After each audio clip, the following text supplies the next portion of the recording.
우리가 지난 시간까지 옛사람을 벗고 새 사람을 입어야 된다는 말씀을 함께 나누었죠.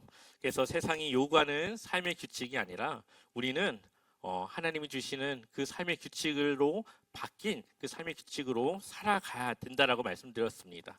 그래서 세상에서 어떻게 이기려고 하는가, 그거를 우리는 고민하는 것이 아니라 어떻게 하나님이 주신 그 규칙으로 살아갈 수 있을 것인가를 고민하며 살아가는 것이 우리가 이 세상을 지혜롭게 살아가는 하나님의 교회와 성전으로 살아가는 그러한 모습이라는 것이죠.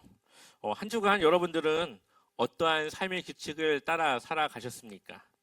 머리로는 우리가 이해하고 있지만 막상 삶 속에 들어가면은 우리가 또 정신없는 이 삶 속에서 그것을 잊어버릴 때도 있습니다. 또한 그것을 실천하기란 어려운 부분도 한두 가지가 아닙니다.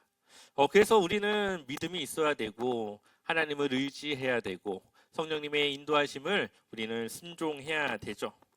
그래야만 우리가 의식하지 않을 때도 그것을 따를 수 있고, 비록 내 마음은 두렵지만 하나님을 의지해서 그 믿음을 던져볼 수도 있습니다. 그러나 우리가 기억해야 될 것은 우리는 이전과 다른 새 사람이 되었다라는 거죠.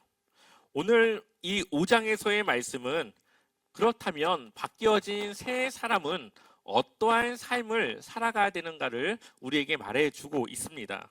우리 한번 에베소서 5장 1절 말씀을 같이 읽어볼까요? 같이 읽어보겠습니다. 그러므로 사랑을 받는 자녀같이 너희는 하나님을 본받는 자가 되고. 아멘. 여기서 우리가 한번 눈여겨보아야 될 단어는 그러므로라고 하는 단어입니다.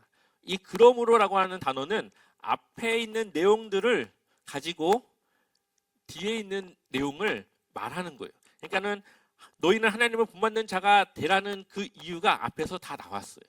우리는 새 사람이 되었고 하나님의 그 택하심을 받아 구원을 받았고 하나님의 그 귀한 은혜를 받은 그 우리가 그러므로 어떻게 살아야 되냐?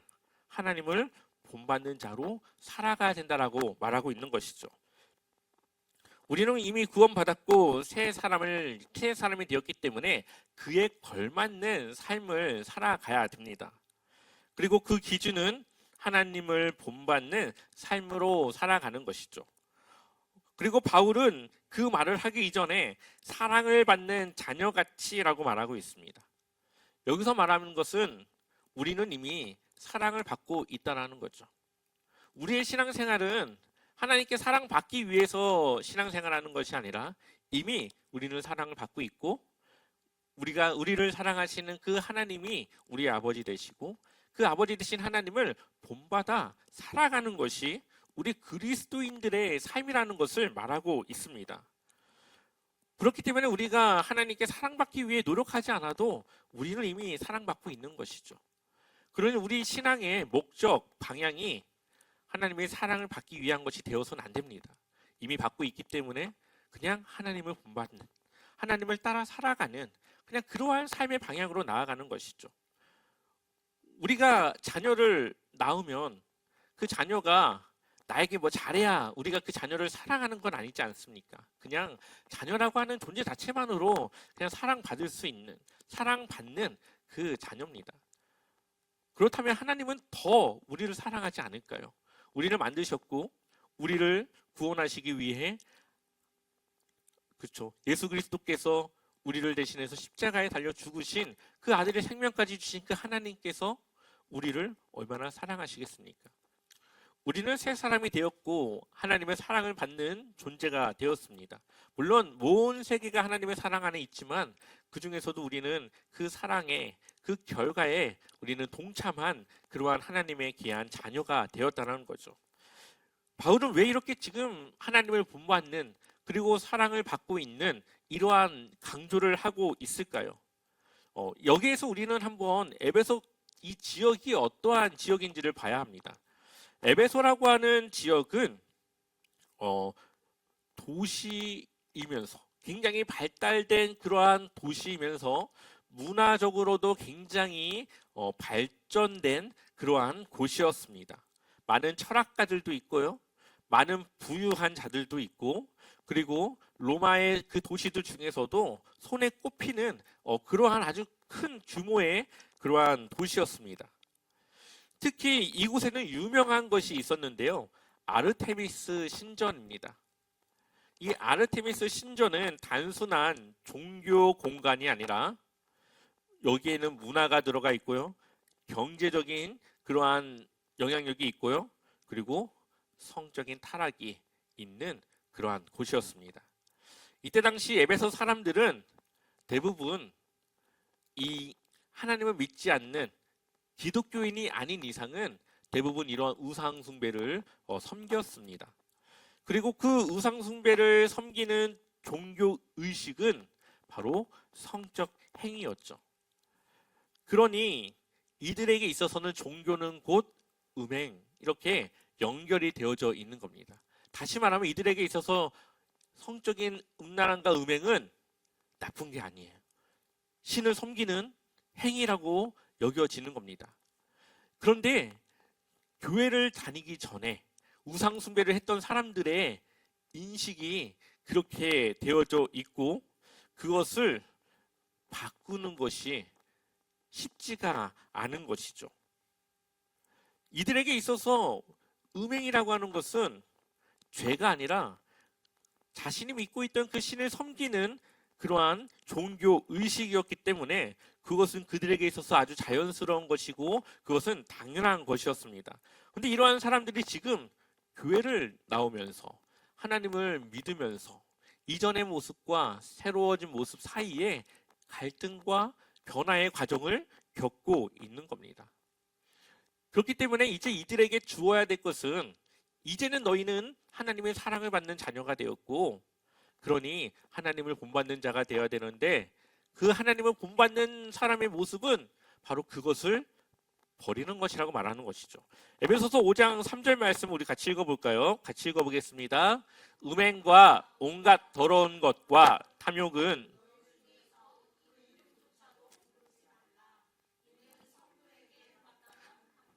아멘.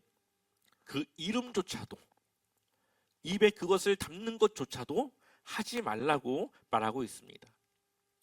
이전의 것은 다 버리고 새로운 삶으로 살아가는 것. 이것이 바로 하나님을 사랑하는 하나님의 사랑으로 변화된 그리스도인의 모습이라는 것을 우리에게 말하고 있죠. 바울은 하나님을 본받는 삶은 곧 사랑으로 사는 삶이라고 말하고 있습니다. 그런데 이 사랑은 세상이 말하는 사랑과 다르다는 것이죠. 세상은 나에게 잘해주면 나도 그 사람에게 잘해주고 또 내가 그 사람에게 잘해주면 그 사랑이 또 나에게 돌아와야 된다라고 생각을 합니다. 사랑이라고 말하지만 주고 받는 게 있어야지 그것이 사랑이라고 생각을 하죠. 그래서 나는 아무리 막 베풀고 잘해줘도 상대방이 반응하지 않으면 사랑이 아니라고 말을 합니다. 또한 그렇게 주고받는 사랑이 있어야만 관계가 유지가 되는 것이죠.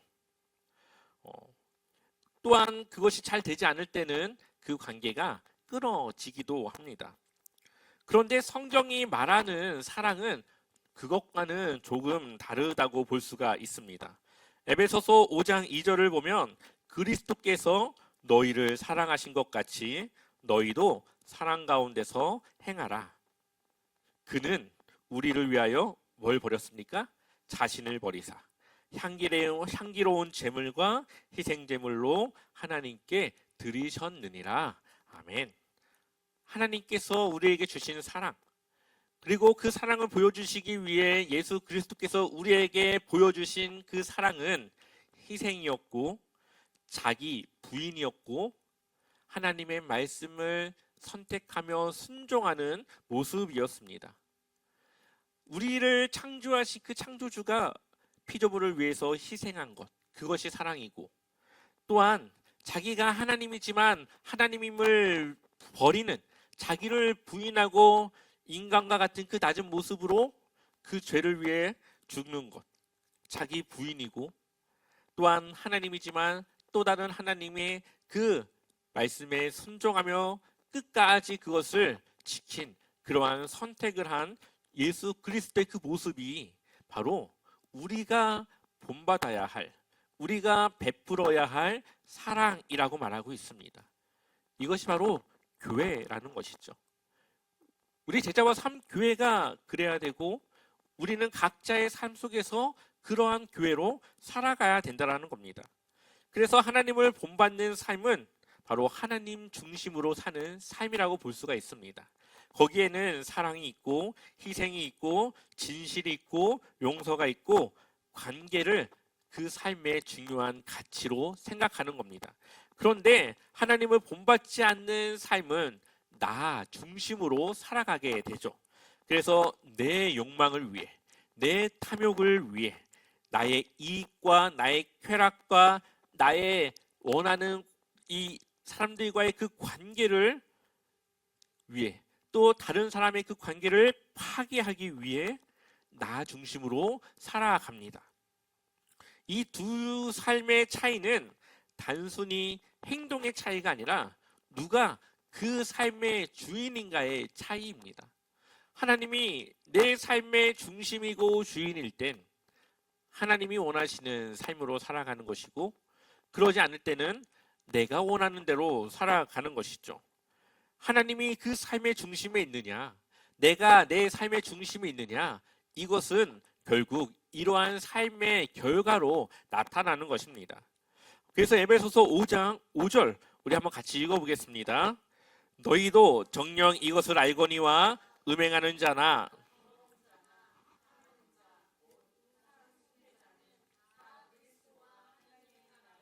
기업을 얻지 못하리니.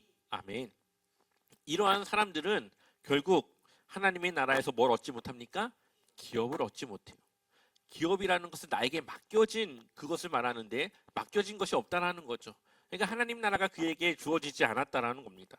근데 여기 보니까 음행하는 자와 더러운 자나 탐하는 자, 이것을 합쳐서 우상 숭배자라고 말하고 있습니다. 많은 사람들이 이 우상이라고 하는 것을 무언가에 절하고 섬기고 믿는 것이라고 생각을 하지만, 여기서는 하나님보다 더 가치 있게, 하나님보다 더 앞서 내가 사랑하고 그것을 원하는 것이 있다면 그것이 곧 우상 숭배와 같다라고 우리에게 말하고 있습니다. 결국은 내가 나 중심의 삶을 살아가는 것은 내가 하나님보다 더 앞선 것이고 내가 우상이 될 수가 있는 것이죠. 그렇기 때문에 우리는 늘 하나님이 내 삶의 중심이 있어야 되고 하나님의 뜻에 내 뜻을 맞춰야 되는 겁니다. 하나님이 내 뜻에 맞춰주길 원하는 것이 아니라 하나님께서 원하시는 그것에 내가 맞춰가야 되는 것이죠. 그래서 오늘 이 에베소서 5장 5절의 말씀은 우리에게 아주 중요한 우리의 삶에 그러한 무언가를 던져주고 있죠. 우리 한번 에베소서 5장 5절 한번 다시 읽어볼까요? 한번 더 읽어보겠습니다. 너희도 정녕 이것을 알거니와 음행하는 자나 더러운 자나 탐하는 자 곧 우상숭배자는 다 그리스도와 하나님의 나라에서 기업을 얻지 못하리니. 아멘. 결국은 우리가 하나님보다 더 앞선 것은 우리의 우상 숭배자이고, 그것은 우리가 하나님의 나라를 기업으로 받지 못하는 그러한 결과가 주어진다라는 것을 보여주고 있습니다. 여러분들의 삶에 무엇이 가장 앞서 있습니까? 무엇이 여러분들에게 가장 중요한 것인지 우리는 한번 생각해 봐야 되죠. 지금 이 시대는 에베소 교회와 어떨까요? 비교하면 다를까요? 아니면 좀 비슷할까요? 비슷하겠죠. 아마 대상은 조금 발전되었기 때문에 달라질 수는 있지만 전체적인 기본적인 것은 똑같습니다. 많은 사람이 세상 사람들이야 당연히 그렇게 살아가고 있지만 그리스도인들이라고 말하고 있는 많은 사람이 쾌락 중심으로, 성공 중심으로, 돈 중심으로, 또 자기 중심적으로 살아가고 있습니다. 그리고 그것을 잘못된 삶이라고 생각하지 않습니다. 왜 그러냐면은 이 시대는 그냥 다 그렇게 살아가는 시대니까 남들 다 그렇게 하니까 괜찮다고 생각을 하는 것이죠. 또 어느 정도의 불법은 괜찮다라고 생각을 합니다. 왜냐하면 그것은 남들도 다 그 정도까지는 암묵적으로 인정해주고 그것은 그렇게까지 그냥 하는 거는 너무나도 당연한 걸로 다들 암묵적으로 합의를 보고 있기 때문에 그것을 잘못된 것이라고 생각하지 않습니다.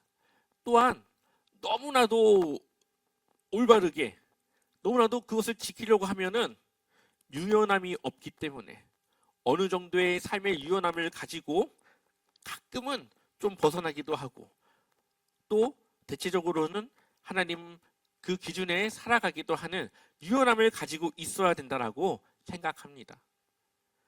그런데 이것은 세상에게 속고 있는 것이고 스스로를 합리화하고 스스로를 속이고 있는 것입니다. 우리의 삶의 기준은 세상이 아니라 하나님의 말씀이기 때문이죠. 세상은 우리에게 그것을 괜찮다고 걸리지만 않으면 괜찮다고 누구나 다 그렇게 하고 있다고 말하고 있지만 하나님은 다 보고 계시고 다 아시고 하나님의 기준은 공의와 정의로 살아가는 것입니다. 잘못된 것이 있으면 그에 합당한 벌을 받아야 되는 것이고 또한 올바르지 못한 것이 있으면 그것을 바로 잡는 정의가 있는 그것을 우리에게 원하고 있는데 우리가 그 정의를 깨고 공의를 실천하지 않으며 살아가는 것은 우리가 하나님 나라의 기준을 벗어나서 살아가는 것이죠. 우리는 늘 하나님 앞에서 살아가고 있다라고 하는 그러한 기준으로 우리는 살아가야 됩니다. 그래서 에베소서 5장 6절과 7절의 말씀 우리 한번 읽어보겠습니다. 누구든지 헛된 말로 너희를 속이지 못하게 하라. 이로 말미암아 하나님의 진노가 불순종의 아들들에게 임하나니 그러므로 그들과 함께하는 자가 되지 말라. 아멘. 누군가는 우리에게 조금 이렇게까지 하는 거는 괜찮다고 아무도 모른다고 이야기하더라도 그것에 속지 말라고 말하고 있습니다. 여러분들은 어떻게 살아가고 계신가요? 어떠한 기준으로 어떠한 모습으로 어떻게 하나님의 말씀을 순종하며 하나님 나라를 이루며 하나님 나라로 살아가려고 애쓰고 있는지 우리는 다시 한번 돌아봐야 합니다. 우리는 하나님께서 완벽한 삶을 원하는 것이 아니라 늘 우리가 하나님을 본받아 살아가는 그렇게 살아가고자 하는 그러한 믿음과 그러한 마음의 중심이 있기를 원하시는 거죠. 그래서 우리가 잘못한 것에 대해서는 늘 되돌아보며 그것을 다시 내가 다음에는 꼭 이기고 말 거라고 하는 그러한 다짐과 그러한 기도로 다음 기회를 기다리며 그렇게 우리가 믿음 앞에 바로 서려고 하는 그러한 모습으로 살아가는 것, 이것이 바로 하나님께서 우리에게 원하시는 교회의 모습입니다. 그것이 바로 하나님의 그 사랑을 받고 있고 그리고 하나님의 그 본을 받아 살아가는 그러한 모습이죠. 그리고 그러한 모습 속에 우리가 희생해야 될 것도 있고 우리가 마주하며 어떻게든 견뎌내야 될 부분들도 있는 겁니다. 여러분들의 삶에는 내가 중요합니까? 아니면 하나님이 더 중요합니까? 여러분들에게 있어서 가장 중요한 것은 무엇입니까? 이 모든 것은 우리의 마음의 중심이 어디에 있는가를 물어보고 있습니다. 우리는 더 이상 옛 사람이 아니라 새 사람이 되었습니다. 옛날에 우리가 살아가던 방식이 아니라 이제는 새로운 삶의 규칙이 우리의 삶의 기준이 되어져야 합니다. 또한 하나님을 우리는 사랑하는 그런 하나님의 자녀이기 때문에 우리는 우리 아버지 되신 하나님을 본받으며 살아가야 되는 것이죠. 그리고 그 하나님은 이 세상을 통치하시는데 그것은 바로 정의로, 공의로 통치하십니다. 또한 공의를 실현하시기 위해 우리의 죄를 하나님은 대신해서 예수 그리스도를 이 땅에 보내주셨습니다. 하나님은 공의로우시지만 또한 사랑하시는 분이십니다. 그래서 우리가 희생하지 않게 하기 위해 하나님의 아들 예수 그리스도께서 그것을 대신해 희생하셨죠. 우리에게 공의가 있어야 되지만 때로는 그 은혜를 기억해야 하기도 합니다. 그것은 모두 하나님이 우리에게 보여주신 사랑이고 우리에게 보여주신 모습입니다. 교회는 바로 정의가 있어야 되고 공의가 있어야 되지만 그럼에도 불구하고 사랑과 은혜가 빠져서는 안 되는 것입니다. 우리는 그렇게 세상을 이길 수 있고 하나님을 따라 살아갈 수가 있는 것입니다. 세상은 우리가 이겨야 된다라고 말하고 있지만 예수님은 우리가 나의 것을 내어주는 그러한 삶을 살아가야 된다라는 것을 보여줍니다. 그리고 그것이 하나님 나라의 방식이며 하나님의 사랑의 방법이라는 것이죠. 여러분들을 통해서 하나님의 사랑이 전해지고 베풀어지고 그렇게 이 세상에 하나님의 그 사랑이 곳곳에 널리 전해지고 베풀어지기를 주님의 이름으로